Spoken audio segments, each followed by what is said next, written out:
오늘은 스바냐서를 이제 마무리하겠습니다. 오늘까지 이제 네 번째 시간이고요. 오늘 하나님 말씀 통해서 우리가 스바냐를 끝으로 우리가 지금까지 선지자 시리즈를 쭉 읽으면서 이제 심판의 메시지는 끝이 납니다. 여러분 이제 얼마 남지 않았습니다. 학개, 스가랴, 이 말라기 이 세 명의 선지자 우리가 이것만 살펴보면 이제 선지자 시리즈가 끝이 나게 되는데요. 사실 이렇게 길어질 줄은 몰랐고 또 매 시간마다 하나님께서 우리에게 주시는 귀한 은혜가 있는 줄로 믿습니다. 학개, 스가랴, 말라기의 공통점은 이제 이스라엘이 멸망하게 되거든요. 이미 무너집니다, 나라가. 그래서 이제 포로기라고 하잖아요. 포로기에 끌려간 다음에 활동한 선지자들이 학개, 스가랴, 말라기입니다.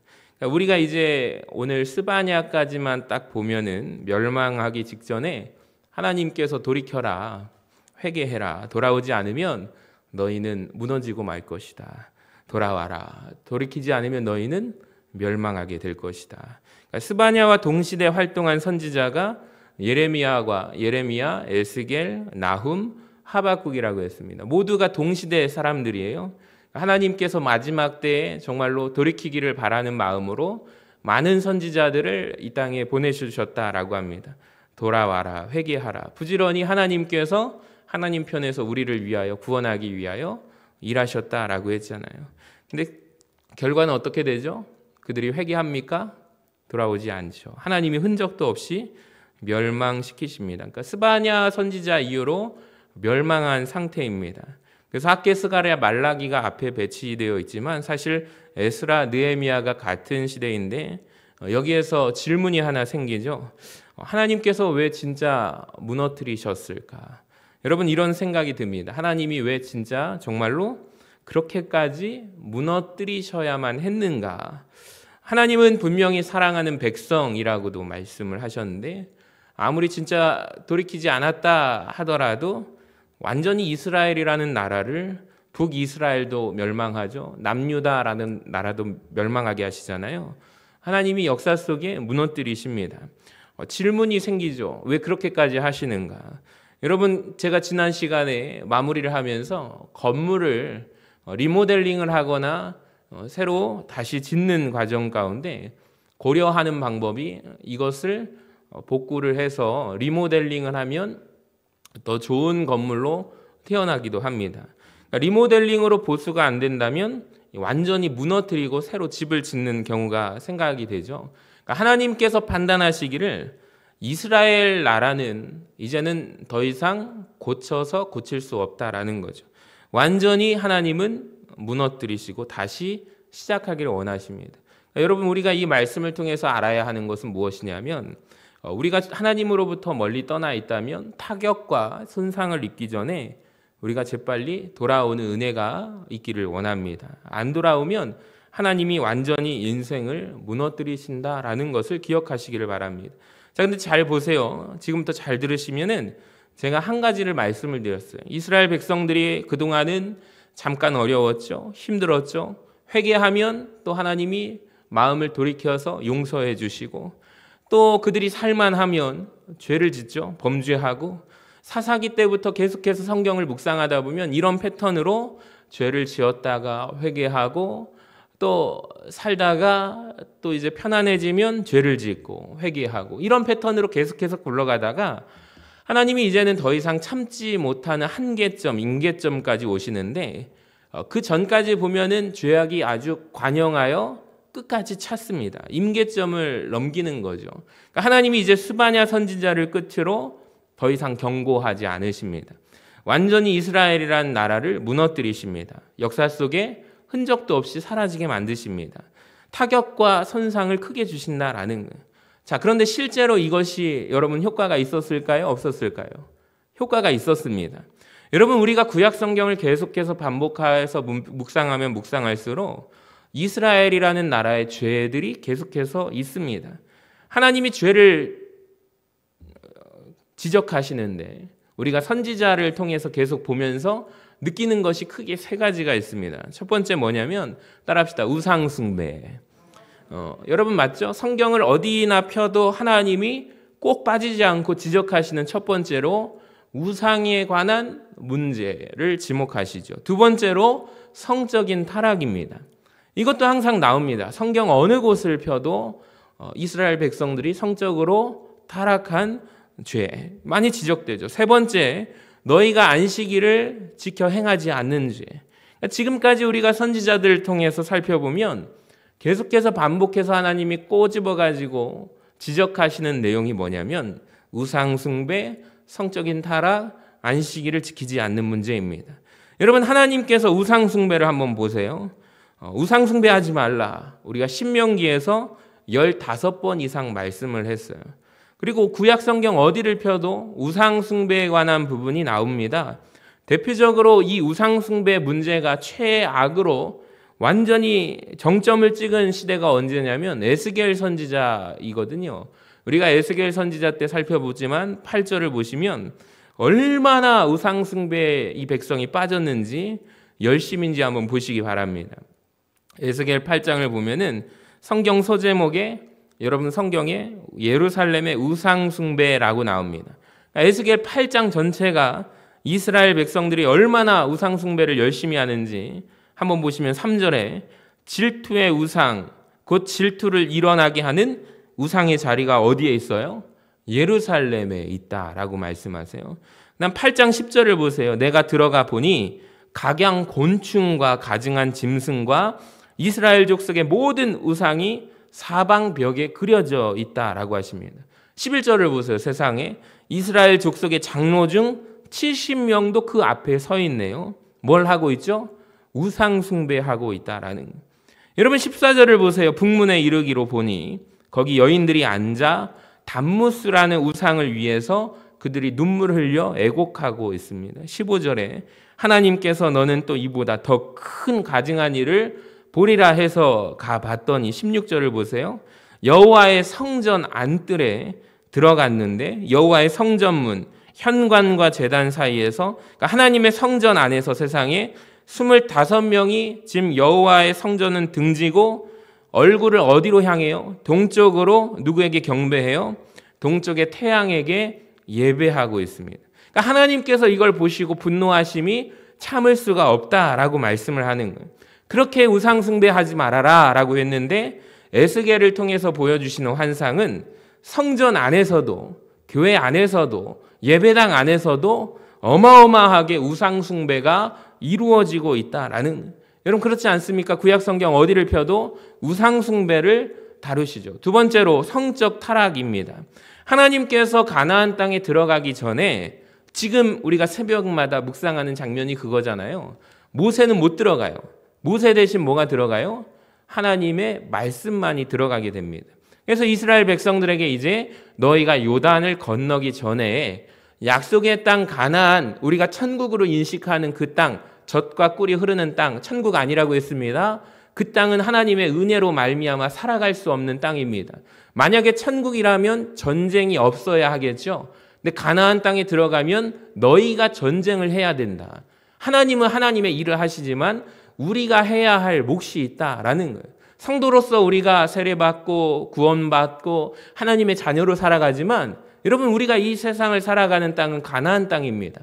하나님의 말씀 약속을 붙잡고 우리가 전쟁에서 영적인 전쟁에서 승리하지 않으면 무너지는 곳이죠. 그러니까 우리가 가나안을 천국이라고 착각하는데 아닙니다. 그곳은 아주 젖과 꿀이 흐르는 땅이라고 해서 오해를 하는데 애굽이라는 땅이 사실은 젖과 꿀이 흐르는 땅이고요.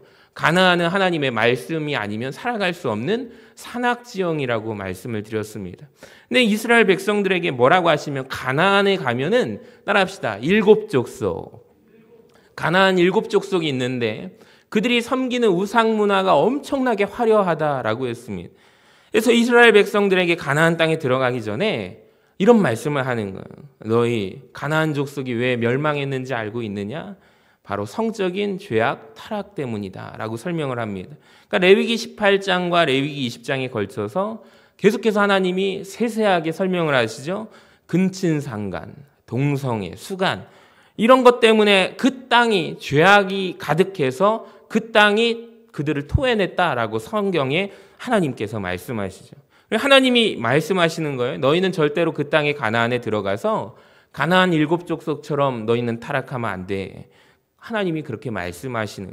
그러니까 역시 에스겔에 보면은 똑같이 나와요. 22장 한번 보세요.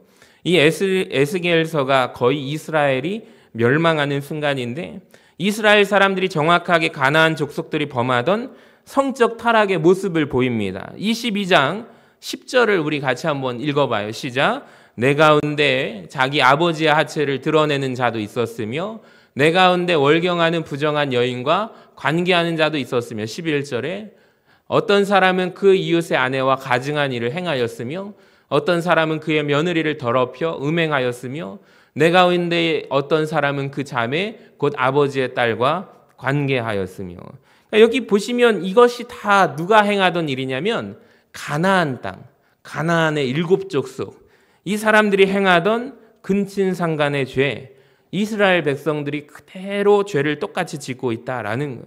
여러분, 이런 죄를 성경 어디에 펴나 나옵니다. 세 번째 범죄가 무엇입니까? 안식일을 지키라. 따라합시다. 안식일을 지키라.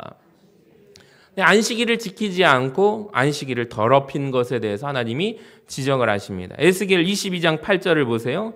너는 나의 성물들을 업신여겼으며 나의 안식일을 더럽혔다.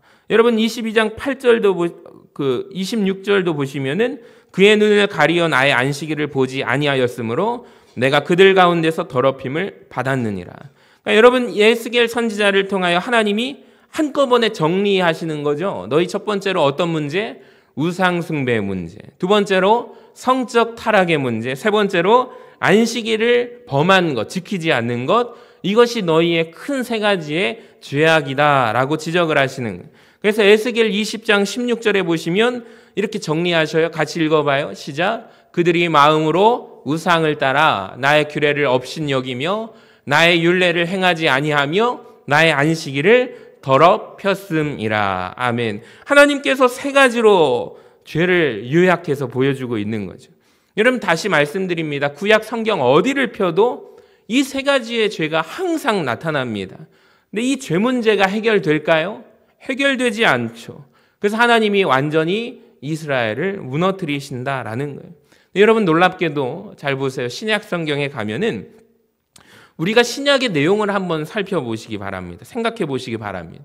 우리가 구약 성경 맨 마지막에 말라기서가 있잖아요. 그 다음 한 장을 넘기면 뭐가 나오죠? 신약에서 마태복음이 나오잖아요. 그러니까 우리는 한 장 넘기는데 1초도 안 걸려요. 사실 이 기간에 몇 년의 시대가 있었냐면 따라합시다. 400년. 400년이라는 시간 차이가 존재합니다. 그러니까 이스라엘이 완전히 무너졌어요. 멸망했어요. 예수님이 이 땅에 오시거든요. 여러분 한번 생각해 보시면 예수님께서 공생의 사역을 하시는 동안 이스라엘 백성들에 대해서 우상 숭배를 지적하신 적이 있으십니까? 잘 생각해 보시면 놀랍게도 없습니다. 그러니까 구약 성경은 어디를 봐도 너희들 왜 우상 숭배해? 하나님이 꼭 나타나는 지적이었는데 하나님의 아들이신 예수 그리스도가 이 땅에 오셔서 지적하는 대표적인 죄로 우상 숭배가 나오지 않습니다. 이 우상 숭배의 죄가 그렇게 쌓아놓았던 죄가 사라집니다. 여러분 두 번째 성적 타락을 지적하시는 죄도 보세요. 있습니까? 없습니까? 사실 거의 없죠. 그러니까 이 사람들이 오히려 율법을 얼마나 열심히 지키려고 하는지 요한복음 8장 말씀을 보면 현장에서 간음하다가 잡힌 여자를 데려다가 오른손에 뭐를 들죠? 돌을 들어서 쳐 죽이려고 하는 모습이 나옵니다. 그러니까 구약 성경에서는 그토록 성적으로 타락한 그 나라가 이제는 하나님의 율법을 너무너무 잘 지킨 나머지 현장에서 간음한 여인을 죽이려고 하는 모습이 나옵니다. 여러분 우리가 한 번도 생각하지 않았지만 놀라운 변화 아닙니까? 세 번째는 신약 성경에 보면은 너희들 왜 안식일을 안 지켜? 예수님이 말씀하지 않으시고 오히려 껍데기가 될 정도로 안식일 준수를 너무 율법적으로 지켜 행하는 것을 오히려 예수님이 안식일을 깨면서까지 인자가 안식일의 주인이다. 그래서 안식일에 병자를 그날 고칠 정도로 안식일 준수를 목숨 걸고 하는 그 사람들의 모습이 나옵니다. 그러니까 우리가 놀랍게 깨닫는 게 무엇이냐면 여러분 이 3가지의 죄, 우상 숭배, 성적 타락, 안식일을 지키지 않는 범하는 죄, 신약 성경에 보면은 이 세 가지의 죄가 사라진 모습을 우리가 보게 됩니다. 여러분, 이 기간 동안에 무슨 일이 벌어졌을까요? 이들이 깨달은 거죠. 나라를 잃어버리고 포로로 끌려가서 400년이라는 기간 동안에 하나님 앞에 기도해도 하나님이 역사 가운데 하늘문을 닫으신 때가 나타나게 됩니다. 하나님을 찾고 구해도 하나님이 말씀하지 않으세요. 선지자들을 그렇게 많이 보냈는데 하나님이 하늘문을 닫으시는 그때가 오게 되는 거죠. 그때서야 이 백성이 깨닫게 되고 나라 망하고 포로로 끌려간 사람들에게 뒤늦은 회개가 일어나게 되는 거예요. 여러분, 그래서 이제는 그들이 어떻게 깨닫게 되냐면 우리가 죽어도 우상 숭배하지 말아야지. 죽어도 성적 타락은 하지 말아야지. 죽어도 안식일을 범하는 죄는 우리가 범하지 말아야지. 그러니까 이를 바득바득 걸면서 400년 동안 우리는 이제 무슨 일이 있어도 이걸 지키겠다라고 해서 율법에 열심히 지나쳐서 누가 나오게 되죠? 바리새인들이 나오게 된다라는 거예요. 이제는 거꾸로 돼가지고 너무 율법을 지키는 나머지 안식일의 정신이 사라진 게 문제가 될 정도다라는 것입니다. 여러분, 이제 이스라엘 백성들이 비로소 하나님의 말씀을 지키는 민족이 된 것입니다. 이 모습을 시편에 이렇게 말씀하고 있는데요. 같이 한번 읽어봐요. 119편 67절 같이 읽어봐요. 시작. 고난당하기 전에는 내가 그릇 행하였더니 이제는 주의 말씀을 지키나이다. 할렐루야. 고난당하기 전에는 그렇게 말을 안 듣다가 이제는 하나님의 말씀을 내가 지킵니다. 이것이 이스라엘 백성들에게 벌어진 일이거든요. 여러분, 하나님께서 우리의 인생을 무너뜨리실 때가 있어요. 완전히 무너뜨릴 때가 있습니다. 왜 그러냐면 오늘 말씀을 보니까 무너져야 우리가 정신 차리기 때문입니다. 무너져야 고치기 때문입니다. 내 사업이 망가지고 내 건강이 무너지고 완전히 신용이 무너지고 나서야 그럴 때 우리는 천부여 의지 없어서 손들고 나옵니다. 우리가 이렇게 된다라는 거죠. 그러니까 우리가 지난번에 제가 말씀을 설교할 때 우리가 완전히 무너지기 전에 하나님 앞에 돌아오는 것이 좋다라고 말씀을 드렸어요. 사랑하는 여러분, 주님이 부지런히 우리 인생 가운데 경고하신다면 노란불을 켜가지고 돌아오라라고 멈춰라 하신다면 우리가 그때 돌이켜서 하나님께 돌아가는 은혜가 있기를 주님의 이름으로 간절히 축원합니다. 마지막으로 이제 한 가지 우리가 집중해서 살펴볼 것은 남은 자들이 누릴 축복입니다. 하나님이 마지막 심판의 경고거든요. 너희는 이제 완전히 끝났다라고 말씀하세요. 스바냐가 심판의 메시지로 끝나지 않아요. 뭐라고 하나님 말씀하시냐면 이스라엘이 분명히 지구상에 흔적도 없이 사라지지만 그 가운데 뭐가 있냐면 따라합시다. 남은 자가 있다라는 거예요. 제가 예전에 이사야 선지자를 설교하면서 언젠가도 남은 자에 대해서 말씀드렸는데 심판의 때 하나님은 남은 자를 반드시 두십니다. 자, 성경에 나오는 첫 번째 심판은 무엇일까요? 첫 번째 심판은 노아의 홍수 사건이죠. 여러분, 그때 다 멸망했습니다. 근데 그때 남은 자들이 있었죠. 두 번째 나오는 성경의 심판은 소돔과 고모라 심판입니다. 다 죽지 않았습니다. 구원받은 자들이 있었습니다. 아브라함의 조카 롯이 있었습니다. 자, 엘리야 때에도 엘리야가 볼 때 세상이 다 하나님을 등지고 바알 우상을 경배하고 섬기는 것 같아 보입니다. 근데 하나님이 뭐라고 하시냐면 내가 바알에게 무릎 꿇지 않은 자 7,000명을 남겼노라 라고 말씀하시죠. 성경은 언제나 심판과 더불어 남은 자들에 대해서 말씀을 하십니다. 다 모두가 배교한 것 같고 다 타락한 것 같고 하나님을 다 떠난 것 같은데 아니요. 여러분, 다 멸망할 것 같은데 아니요. 여러분, 하나님은 언제나 남기신 자들이 있다라는 거예요. 자, 오늘 본문에 3번에 걸쳐서 하나님은 남은 자가 있다라고 하십니다. 유다족 속에 남은 자가 있다고 하세요. 스바냐 2장 7절을 한번 보세요. 펜이 있으신 분들은 줄을 치시기 바랍니다. 유다 족속의 남은 자. 우리 같이 읽어볼까요? 노란 글씨만 시작. 유다 족속의 남은 자. 이 표현이 나오죠. 스바냐 2장 9절을 보시기 바랍니다. 후반부에 또 줄을 칠 수 있으면 치시기 바랍니다. 내 백성의 남은 자라는 표현이 나옵니다. 그러니까 하나님은 남겨주시는 자들이 있다라는 거예요. 자, 스바냐 3장 13절을 보세요. 이스라엘의 남은 자라는 표현이 나옵니다. 할렐루야. 여러분, 하나님은 심판의 때에도 하나님은 남기시는 자들이 있습니다. 남은 자들이 있습니다. 자, 그렇다면 누가 남은 자인가요? 하나님이 새롭게 주목하시는 자는 남은 자인데 누가 남느냐? 자격이 나오거든요. 13절을 보시기 바랍니다. 이스라엘의 남은 자는 누가 남겨진 자가 되냐면 악을 행하지 아니하며 거짓을 말하지 아니하며 입에 거짓된 혀가 없으며 할렐루야. 여러분, 이런 사람은 하나님이 심판의 때에도 남기신다라고 말씀합니다. 자, 요한계시록에도 보세요. 심판의 때에도 하나님께서 14만 4천 입맞은 자를 남겨두시잖아요. 다 비슷합니다. 거기서도 어린 양을 따라가고 더럽혀지지 아니하며 어디로 인도하시든지 순종하는 자라고 나옵니다. 여러분, 바라기는 우리가 언제 어느 때를 살아가든 하나님께서 남기신 자 되시기를 주님의 이름으로 간절히 축원합니다. 너무 감사한 게 뭐냐면 여러분, 스바냐 3장 우리가 오늘 말씀을 통해서 놀라운 메시지를 우리가 발견하게 되는데, 자, 아까 전에 2장에 이방 나라들을 심판할 것이다 라고 얘기하시고 3장에서 똑같아져 버린 예루살렘도 이스라엘을 내가 심판한다 라고 말씀합니다. 근데 이스라엘에 남은 자가 있다고 하세요. 3장 8절을 보시면 그 남은 자가 이스라엘에만 있는 것이 아니라 이방 땅에도 내가 남은 자를 두겠다라고 하십니다. 3장 8절부터 보시면 내가 여러 나라를 소집하며 할렐루야. 여러분, 그 다음에 보시면 여러 백성의 입술을 깨끗하게 하여 그들이 다 여호와의 이름을 부르며 한 가지로 나를 섬기게 하리라.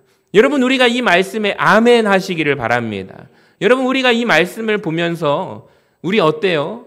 이스라엘입니까? 우리 사실 이방인 아닙니까? 우리 한국 사람들이잖아요. 그러니까 우리가 이스라엘로 착각하고 사는데 우리 이방인이에요.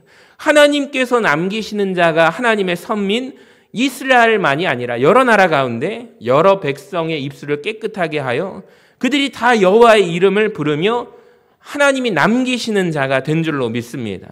감사하지 않습니까? 2장까지만 보면 하나님이 이스라엘만 주목하는 것 같은데, 그런데 구별됨이 사라지게 되니까 하나님이 이스라엘도 심판하시고 남은 자들을 부르시는데, 여러분, 이스라엘 안에만 남은 자가 있는 것이 아니라 세계 열방에 열국에 남은 자가 있다라고 말씀하십니다. 자, 2장 3절에서 하나님이 심판에서 피할 길을 알리셨잖아요.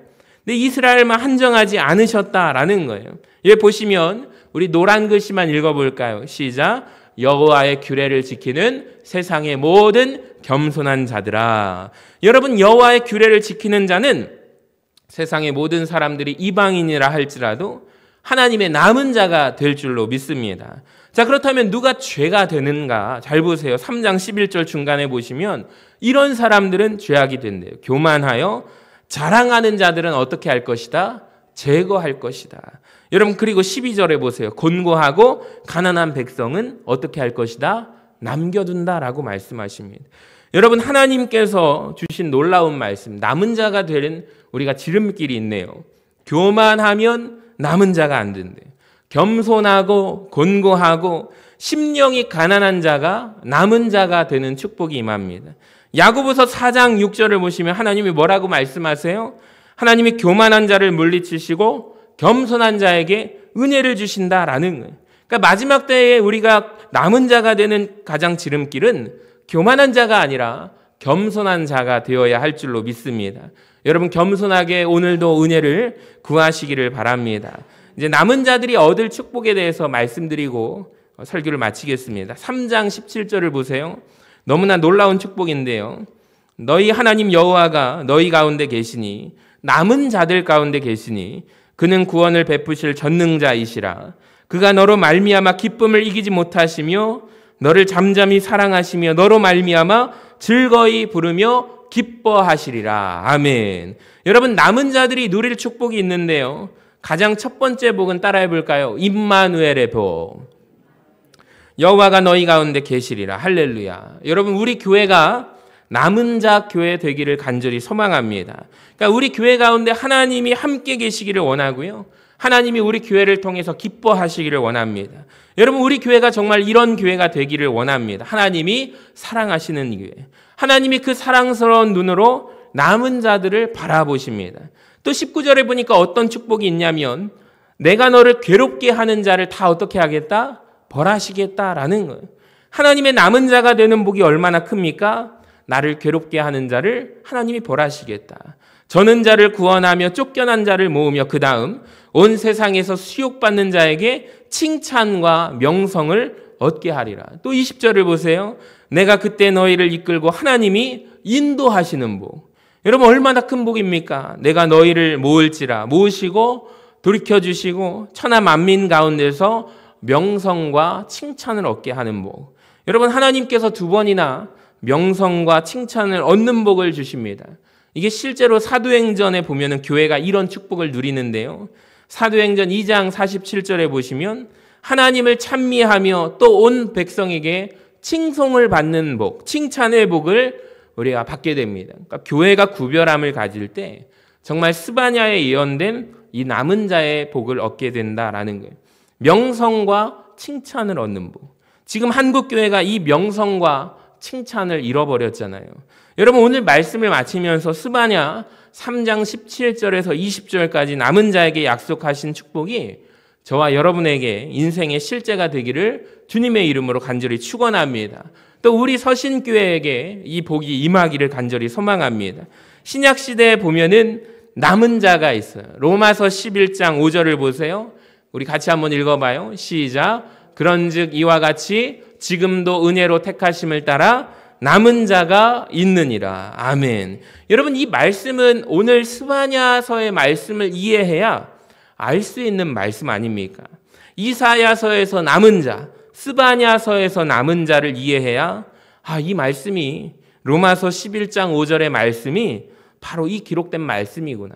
여러분 오늘날 이 시대를 살아가는 신약 시대를 살아가는 자들에게 여전히 남은 자가 있습니다. 마지막 때에 하나님이 남겨주신 자들이 있습니다. 요한계시록 12장 17절을 우리 같이 한번 읽어봐요. 시작. 용이 여자에게 분노하여 들어가서 그 여자의 남은 자손 곧 하나님의 계명을 지키며 예수의 증거를 가진 자들과 더불어 싸우려고 바다 모래 위에 서 있더라. 여기 보시면 그 여자의 남은 자손 곧 하나님의 계명을 지키며 예수의 증거를 가진 자들이라고 나옵니다. 여러분 마지막 때에도 하나님께서 남기신 자들이 있습니다. 바라기는 저와 여러분이 우리 자녀들이 이 시대에 남은 자들이 되기를 바랍니다. 하나님이 우리 가운데 계시고 하나님이 우리로 말미암아 기쁨을 이기지 못하시고 할렐루야.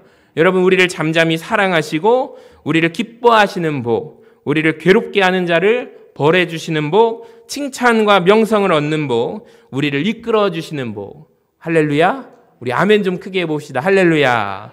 여러분 이 복을 꼭 사모하며 나아가시기를 바랍니다.